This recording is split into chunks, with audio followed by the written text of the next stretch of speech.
السلام علیکم ورحمۃ اللہ وبرکاتہ۔ ناظرین گرامی، آپ دیکھ رہے ہیں YouTube channel ever green knowledge اور میں ہوں ڈاکٹر عابد نواز۔ ناظرین، امید ہے کہ آپ سب خیریت سے ہوں گے اور ہمارے اس چینل کو سبسکرائب کر چکے ہوں گے، اور اگر ابھی تک آپ نے ہمارے اس چینل کو سبسکرائب نہیں کیا تو ہماری یہ ویڈیو دیکھنے سے پہلے آپ ہمارے اس چینل کو سبسکرائب کر لیجئے تاکہ آپ کو ہماری آئندہ آنے والی تمام ویڈیوز ملتی رہیں۔ ناظرین، آج ہم اردو قواعد کے مختلف موضوعات پر بات کرتے ہوئے علم بیان اور علم عروض کا ذکر کریں گے۔ ناظرین، اردو قواعد کو موضوعات کے لحاظ سے 5 بڑے حصوں میں تقسیم کیا جاتا ہے: علم ہجا، علم صرف، علم نحو، علم بیان اور علم عروض۔ یہ وہ 5 بڑے موضوعات ہیں اردو قواعد کے، جن کے تحت ان قواعد کو تقسیم کیا جاتا ہے۔ ناظرین، ثنائے و بدائے دراصل شعری محاسن ہیں، یعنی ثنائے اور بدائے جو ہیں اشعار کی خوبصورتی اور ان کی لطافت کو جانچنے کے لیے استعمال کیے جاتے ہیں۔ اس سے پہلے کہ ہم ثنائے اور بدائے کا ذکر کریں، ہم علم بیان اور علم عروض کا ذکر کرنا ضروری سمجھتے ہیں۔ ناظرین، علم بیان کلام میں خوبصورتی اور لطافت اسی وقت پیدا ہوتی ہے جب بات کرنے والے کو اپنے مطلب کی ادائیگی پر پورا عبور حاصل ہو، تبھی وہ اپنے کلام میں خوبصورتی، لطافت، نزاکت اور ایک شیرینی پیدا کر سکتا ہے۔ وقت اور ضرورت کے مطابق ایک معمولی سی بات کو بھی مختلف انداز سے پیش کر کے اس کو پر اثر اور پر لطف بنایا جا سکتا ہے۔ یہی وجہ ہے کہ ضروری نہیں کہ ہم شیکسپیئر اور ملٹن اور شیلے وغیرہ کے کلام سے ہی متاثر ہوں۔ ہم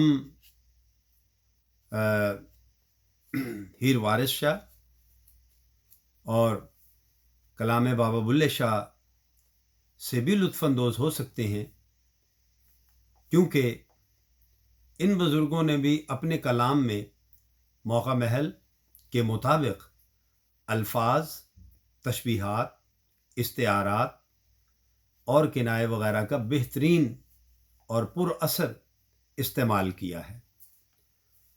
لہٰذا اس بات سے بالاتر کہ زبان انگریزی ہو یا اردو یا فارسی یا پنجابی یا کوئی سی بھی، دیکھا یہ جائے گا کہ شاعر نے اس میں اپنے خیال کو بیان کرنے کے لیے الفاظ کو کس خوبصورتی سے برمحل استعمال کیا ہے۔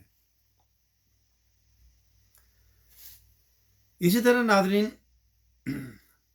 کہیں تشبیہ، کہیں استعارہ، کہیں لغوی معنی تو کہیں پر مجازی معنی لے کر ذر بیان کو بڑھایا جا سکتا ہے۔